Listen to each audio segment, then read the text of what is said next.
love the fact that Darnold's balling out. That's a pretty good team. Look, say what you will about Pittsburgh, but Seattle's got 3. They got, and that's a quality win Their inside the division last real, night. bro. Yeah, it really is. I mean, they beat the snot out of the Saints. That's a quality win last night. That game was in hand. You said I started the show way too deep today. So now we're in the 9 o'clock hour. Let me get deep again. I watched that game last night, and 2 things hit me. First of all, here's the shocking thing.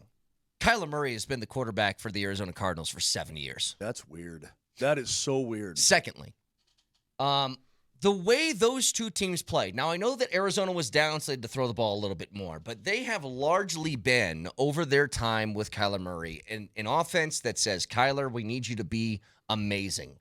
Go make the play with your feet, hit the ball downfield, do some magic in the pocket, buy some time, whatever. That's been their, sort of strategy to this.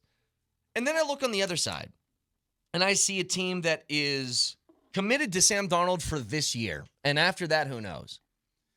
But Sam Darnold is operating an offense the way that they play to their strengths as a holistic team. Teams talk about all the time. Every coach in a post-game press conference, I'd say 50% of them will say something like this at the press conference, win or lose. Something about complementary football. Either we did that really well today and that's why we won, or we didn't do it well enough and that's why we lost. Well, if you have a good defense and you have a quarterback that is not elite level and you can run the football a little bit, why not do that? And I'm looking at the Seahawks. I'm like, why is that not the Broncos offense?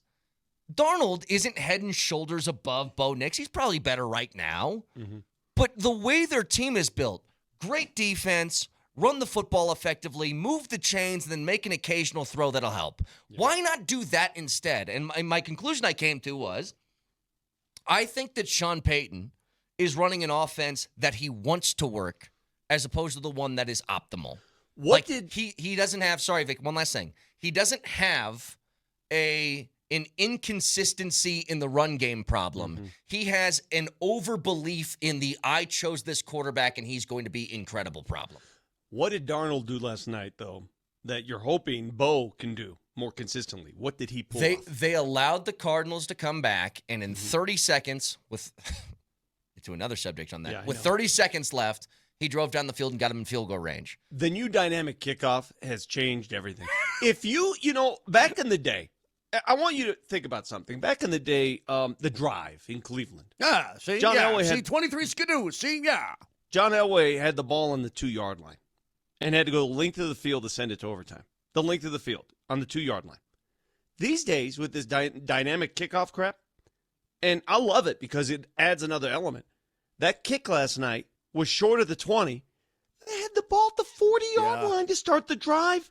You need one pass play, and you're in field goal range. One. Hey, if you guys think you hate kickers now, wait until your team gets a lead on a touchdown and he boots one not in the specified range and makes a 20 or a what should be like a 40 to 50-yard drive turn into a 20-yard drive for a game winner. What are we doing there? And with today's kickers, too, that was a 50, what was it, 50, how many yards was that last night? The kick? The game winner? Kick, yeah. 52 or 53, I think? Yeah.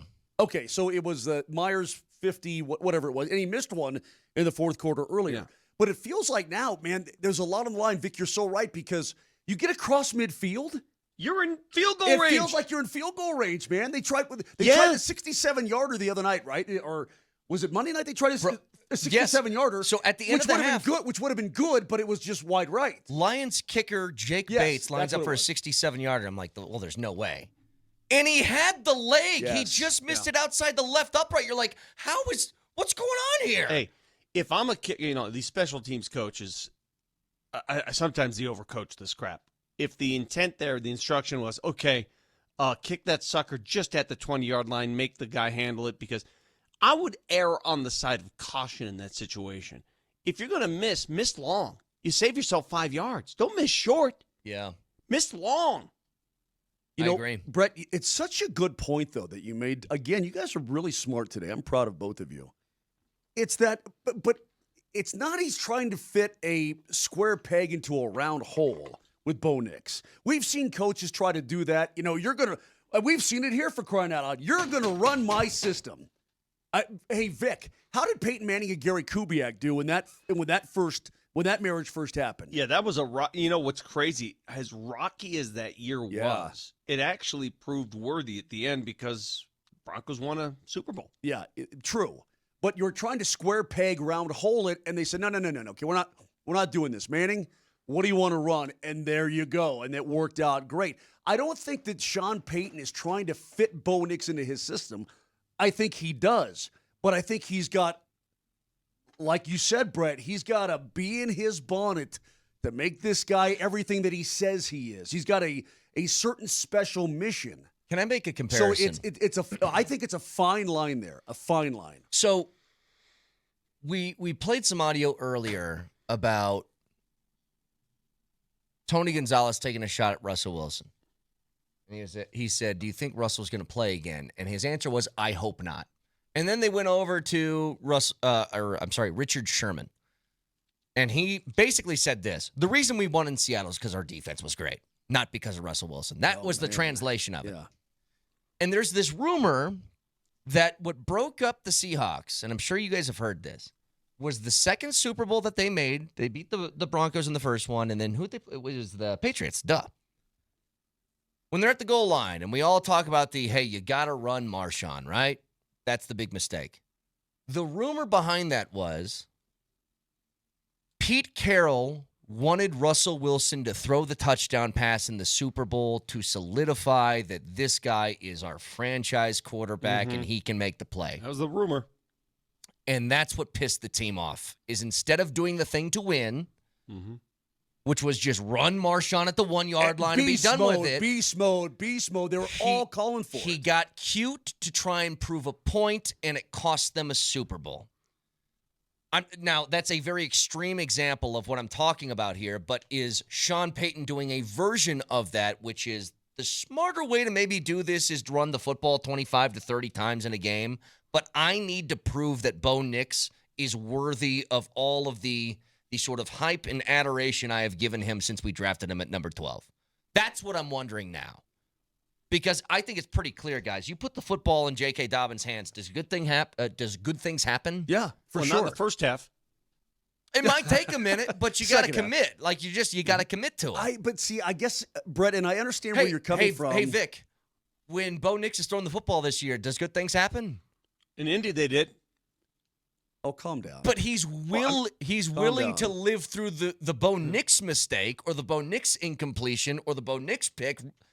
And you get a 1 no-yard gain or something like that, and it's like, well, that's not going to work. But Vic, real quick, I think it's okay for him to have an infatuation with a guy that he believes in. I think that's okay. I think you guys are taking this too far. And maybe that's too strong of a word. Maybe that's too strong of a word. You guys are implying that Sean Payton is more in the let's make Bo Nix shine business than he is in let's win the game business, and I disagree wholeheartedly. It starts with winning. And in the process, if Bo Nix shines, it'll help him win. But Vic, I don't think he's for him forsaking wins just to make that sounds ludicrous. I agreed. I don't think it's conscious. But for him, it might not be. But for him to come out on Monday and say driving in, that was the 50th thing on my list, him not hitting those deep passes, I don't want to hear that. Because we know that's not the case. That is disingenuous. And that goes back to I'm protecting my guy. I'm trying to help my guy. I'm propping up my guy. Look, man, we all saw what we saw. Any one of those passes, even one of them, is complete. They're going to win that dang football game. And we all know that, and he knows that. To say it's 50th, that's pretty silly to me. And it might be subconscious. Brett, you might be incredibly correct about that. Either way, I don't think it's that big of a deal because I think this guy, I know the quarterback can play, and I know that Peyton's drawing up the right plays. They just have to clean things up. Get the scrubber brush out, clean it up, and you're going to be fine.